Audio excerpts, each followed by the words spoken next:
1 bulan berlalu, keadaan rumah tangga Hendra dan Vanessa hanya jalan di tempat. Bahkan Hendra juga jarang pulang karena anaknya ia titipkan pada ibunya. Vanessa yang sudah aktif bekerja dan jarang pulang membuat Hendra semakin curiga. Ia terus memantau kegiatan istrinya itu, walaupun ia juga masih ragu-ragu apakah Vanessa kembali berubah setelah banyak pesan yang masuk di ponselnya. Karena ulah seseorang yang mengirimkan kebusukan Vanessa dan juga kebohongan selama ini. Aku harus membuktikan ini semua jika memang Vanessa selama ini membohongiku. Akan aku buktikan perhitungan dengan menceraikannya dan hak asurannya harus jatuh ke tanganku. Bagaimanapun Rania, DRAH dagingku. Muak Hendra yang melihat pesan itu selalu datang setiap waktu. Setelah jam pulang kerja, Hendra menunggu di tempat biasa. Vanessa pulang karena Vanessa sekarang sudah beda kantor dengannya.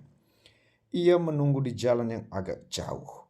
Ia sedikit memantau Vanessa dan benar saja Vanessa keluar dan masuk ke dalam mobil yang sudah menunggu di sana.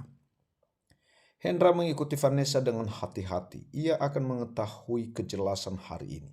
Apakah selama ini ia sudah dibohongi oleh Vanessa?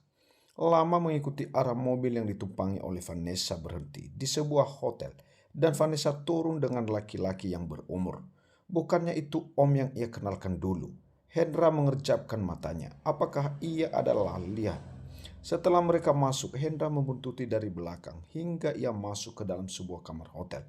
Dengan bergandeng M3 SARA, Hendra mengepalkan tangannya.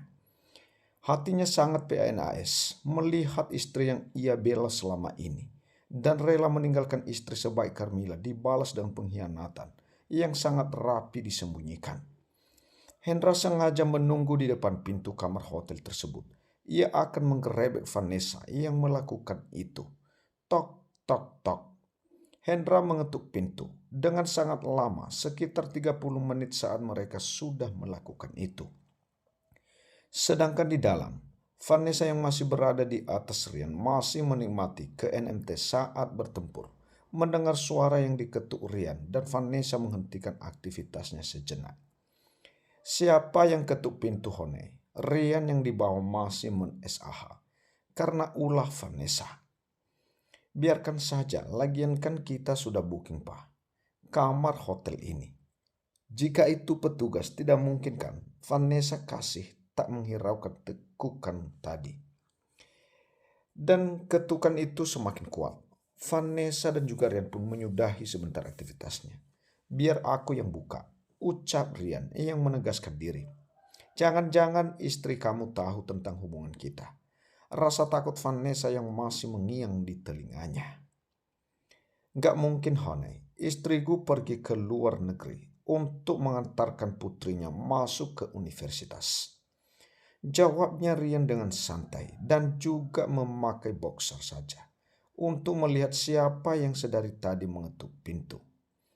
Rian meninggikan Vanessa yang masih TLNCG, hanya ditutupi dengan selimut saja. Ia berjalan kerja pintu hotel dan membukanya. Ceklek, puk. Saat pintu terbuka, bogeman mentah mendarat ke wajah Rian yang masih bingung dengan pukulan yang tiba-tiba. Ada apa, Bung? Kenapa kamu memukulku? Dengan tiba-tiba Rian masih belum melihat siapa yang memukulnya. Dan masih mengelap DRAH yang keluar dari sudut BBR-nya. Dan saat melihat siapa yang ada di depannya itu, Rian kaget. Bagaimana tidak suami Vanessa ada di hadapannya? Kamu? Rian menunjuk wajah Hendra. Ya, kenapa kaget? Dasar tua bangka, SILAN. Hendra langsung masuk dan langsung berjalan ke arah kamar. Dan mendapati Vanessa yang terencegable. Hanya selimut yang menutupinya.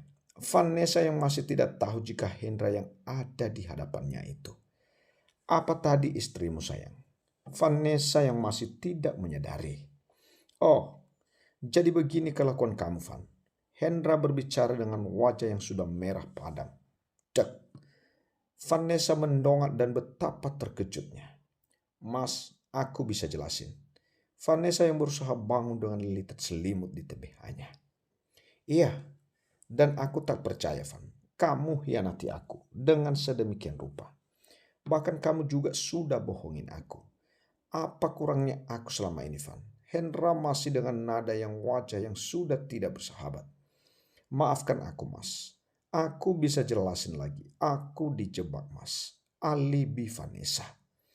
Vanessa Maharani, aku talak kamu. Sekarang kamu bukan lagi istriku. Dan secepatnya aku akan mengurus surat ke pengadilan. Dan soal Rania aku akan menggugat hak asuh karena aku tidak mau dia hidup dengan wanita sepertimu. Setelah mengucapkan itu, Hendra pulang dengan amarah yang memuncak. Mas, tunggu, aku bisa jelasin. Aku mohon jangan tinggalkan aku. Vanessa berusaha mengejar Hendra dengan masih menggunakan selimut. Tapi Rian langsung ia tahan karena nggak mungkin kan ia keluar hanya dengan TLNJK. Ngapain kamu susulin dia? Bukannya dia juga sudah menceraikan kamu. Dan mau keluar dengan pakaian seperti itu. Rian yang masih mencekal tangan Vanessa. Kamu nggak tahu apa-apa. Bahkan selama ini kemana saja. Aku hampir meregang nyawa gara-gara istrimu itu. Dan sekarang suamimu tahu akan hubungan kita. Vanessa tertunduk di depan pintu. Ia juga bodoh setelah tahu Rian tidak ada kabar sama sekali. Harusnya ia meyakinkan suaminya agar kepercayaannya kembali. Tapi apa demi sebuah ancaman. Ia sering bertemu dengan Rian diam-diam walaupun belum ada hubungan yang lebih lanjut seperti yang ia lakukan sekarang ini. Jika dikata ia menyesal, sangat menyesal. Dengan bujuk rayu Rian, ia menjalani hubungan ini lagi. Walaupun sudah beberapa kali ia dapat peringatan oleh istri Rian itu. Mari kita lanjutkan yang belum selesai. Rian menarik Vanessa dan menghempaskan tebia Vanessa di atas RNJK. Kumohon Rian, kita sudahi saja. Aku mau pulang. Aku masih mau menjelaskan semuanya ini kepada suamiku. Mohon Vanessa. Tidak, akan aku sudah mentransfer uang ke rekening kamu. Jadi, Leni, aku dulu. Baru kamu boleh pulang. Apa mau kebohongan tentang Rani aku bongkar? Senyum licik Rian. Dan Vanessa hanya pasrah saja. Ia tak mau Rania jadi korbannya. Ia juga tak akan bisa mengurus Rania karena pekerjaannya. Jika dikatakan egois, memang ia sangat egois. Tapi mau apa lagi? Demi karirnya. Hendra pulang dengan kecepatan tinggi. Bagaimana tidak, ia begitu sakit hati saat tahu istrinya ia mengkhianati sedemikian rupa teganya. Menusuknya dari belakang. Ia juga tak habis pikir dengan jalan pikiran Vanessa yang tega berhebengan setelah masa nifas. Dan ia juga melantarkan sebuah hatinya. Hendra sadar apa yang pernah ia perbuat dengan mantan istrinya. Carmilla. Mungkin ini yang dinamakan karma. Bagaimana tidak ia yang berangan-angan bahagia setelah kelahiran baby Rania. Nyatanya tak membuat Vanessa berubah. Kenapa kamu lakukan itu, Van? Apa salahku? Hendra mencengkram kemudi mobil. Hati Hendra sangat sakit. Apakah ini yang dirasakan Carmilla dulu saat ia mengkhianatinya?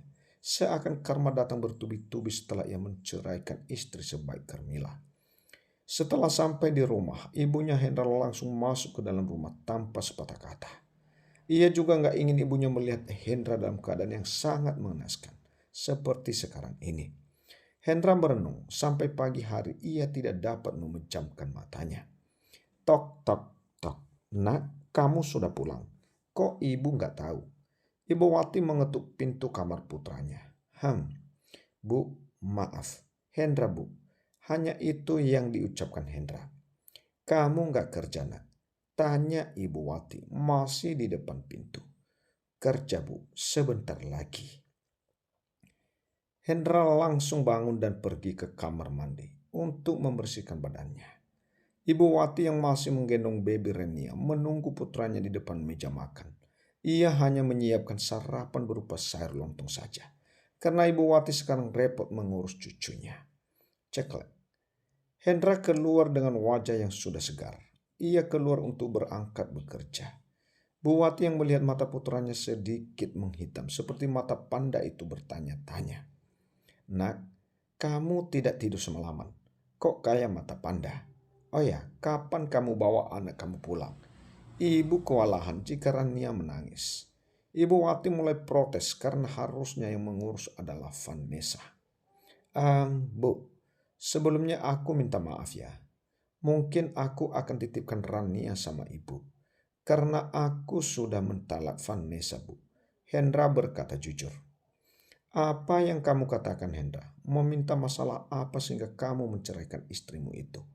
Bukannya istrimu itu sudah baik dan cocok bersanding denganmu? Ibu Wati merasa tak terima jika anaknya menceraikan Vanessa mantu idamannya. Vanessa udah hianati aku, Bu.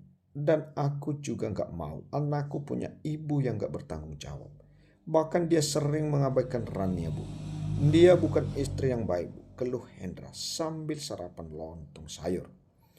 Jika sehari 2 hari kamu menitipkan Rania sama ibu, ibu masih sanggup, Hendra. Tapi jika selamanya ibu juga gak sanggup, ibu ini sudah tua, nak. Pikirkan lagi ucapan kamu itu, nak. Ibu Wati masih kekeh agar Hendra mengurungkan bercerai dengan Vanessa. Ibu, apa yang ada di otak ibu itu? Anak ibu itu aku, bukan Vanessa. Kenapa selalu ibu yang nyalahin aku? Bahkan dulu saat aku bersama Carmilla, ibu selalu merendahkan Carmilla. Aku diam, bahkan ibu selalu menyuruh aku untuk mencari istri agar mempunyai keturunan. Aku ikuti. Tapi apa yang aku dapat, Bu? Kehancuran rumah tanggaku, bahkan hancur karena ulah ibu. Hendra mengambil Rania dan langsung pergi dari rumah ibunya. Ia sudah tidak tahan dengan ucapan ibunya yang selalu menyalahkan dirinya. Ibu Wati hanya diam mematung. Saat putra satu-satunya marah, ia juga bersalah sudah menyuruh agar kembali dengan Vanessa yang jelas-jelas sudah mengkhianati anaknya. Sedemikian rupa. Tapi Ibu Wati juga masih sayang kepada Vanessa yang selama ini baik kepadanya. Bahkan ia juga sering diberi uang olehnya. Ibu Wati mengusap wajah kasar. Ia juga bertekad nanti akan menemui anaknya yang masih marah kepadanya. Maafkan ibu, nak, jika perkataan ibu menyakiti kamu. Ibu egois. Tapi ibu juga masih sayang dengan menantu ibu itu yang lebih baik daripada Carmilla. Mungkin Vanessa masuk ke jalan yang salah atau hanya salah faham saja. Menolong Ibu Wati yang melihat mobil Hendra sudah menjauh dari matanya. Hendra mengendarai mobil dengan sangat pelan. Ia juga membawa baby Rania pergi dari rumah ibunya dengan membawa tas kecil yang biasa ia berikan ketika ia titipkan baby Rania ke rumah ibunya. Maafkan ayah ya, nak. Ayah belum bisa membahagiakan kamu. Ibuku sudah tak peduli denganmu. Hanya ada ayah yang sayang kepadamu. Ayah janji akan selalu ada bersamamu. Aku harus mencari seseorang yang bisa merawat baby Rania. Ia juga tak selamanya bekerja dengan membawa bayi. Apa kata semua temannya? Jika ia tahu mempunyai anak tapi tidak ada ibunya yang mengurus. Hendra hari ini izin lagi. Ia juga akan mencari seorang pembantu atau baby sister yang bisa merawat anaknya. Walaupun ia banyak tanggungan, ia juga tak akan melupakan tanggung jawab kepada putrinya. Hendra juga kembali ke rumah lama, di mana ia dan Carmilla tinggali dulu. Semua kenangan kamu masih ada di sini, Carmilla. Bahkan sulit untukku melupakan kenangan kita bersama. Maaf atas keegoisanku. Aku meninggal permata demi batu kerikil yang tak layak. Sekarang aku sadar, Carmilla, penyesalan datang di akhir. Maaf, aku kembali ke rumah kita. Tapi aku gak akan pernah mengusik isi rumah ini juga. Karena ini adalah rumahmu. Karena aku sudah memberikan rumah ini kepadamu. Dan untuk sementara aku akan tinggal di sini bersama putriku. Apa kamu mengizinkannya, Carmilla? Gumam Hendra yang sudah sampai di dalam rumahnya bersama Carmilla dulu. Hendra meletakkan baby Rania di atas RNJK. Dan baby Rania menggeliat. Jika kamu tidak hadir karena kesalahan ayah, juga tidak akan mengkhianati istri ayah. Tapi apa daya, ayah yang aduhai gelap mata hingga menghadirkan kamu dengan cara yang salah. Jika kamu besar nanti jangan pernah membenci ayah ya, nak. Hanya kamu yang ayah punya. Hendra mengelus pipi putrinya yang sedikit berisi itu. Di lain tempat, Vanessa pulang dengan keadaan kacau. Bagaimana tidak? Rian melakukan dengan brutal dan tanpa ampun hingga bagian bawah Vanessa terasa sakit. Awas kamu, Rian. Kamu sekarang boleh menang. Gara-gara kamu hidup hancur. Kamu yang sudah membuat aku seperti ini. Jika aku hancur, maka kamu juga harus sama. Aku tak rela kamu menang di atas penderitaan aku. Sekarang aku akan kemana? Vanessa bingung. Ia mau pulang dan menjelaskan ke Hendra Mungkin Hendra sudah tak mau mendengarkan pembelaannya lagi. Apa aku ke rumah ibu saja ya? Bukannya ibu mertuaku sangat menyayangi aku, monolog Vanessa. Vanessa langsung menyetop taksi dan langsung minta diantarkan ke rumah ibu mertuanya. Carmilla sedang beres-beres baju yang akan ia bawa ke kontrakan baru. Karena ia akan pindah dari rumah bapaknya. Nak, apa tidak kamu pikirkan lagi? Tanya Pak Mardi yang melihat anaknya mengemas pakaian. Pak, Carmilla sudah pikirkan jauh-jauh hari. Carmilla juga nggak mau bapak jadi bahan kuncingan tetangga. Karena Carmilla Pak, jadi mohon doanya saja Pak, doain Carmilla supaya Carmilla tetap sehat dan bisa menjenguk bapak setiap hari. Nak, bapak nggak tega nak. Kamu hamil besar nak. Bagaimana jika sewaktu-waktu kamu mau melahirkan dan tidak ada bapak di sampingmu? Pak Mardi sangat sayang dengan putri yang ia tinggal sendiri. Percaya Pak, Carmilla juga ingin mandiri. Bapak sudah tua dan Carmilla nggak mau merepotkan bapak terus. Carmilla merasa bersalah menunggu bapaknya sendiri. Tapi setiap hari Carmilla selalu mendapatkan perlindungan dari warga karena janda tapi hamil, membuat warga menjadi was-was kepadanya dan menuduh yang tidak-tidak. Carmilla hanya ingin tenang mencari kontrakan di kota yang berbeda dengan mantan suaminya. Karena ia juga ingin menyembunyikan kehamilannya jika sewaktu-waktu Hendra datang dan mengetahui tentang kehamilannya akan berakibat fatal. Ia juga tak ingin kebahagiaannya nanti terusik.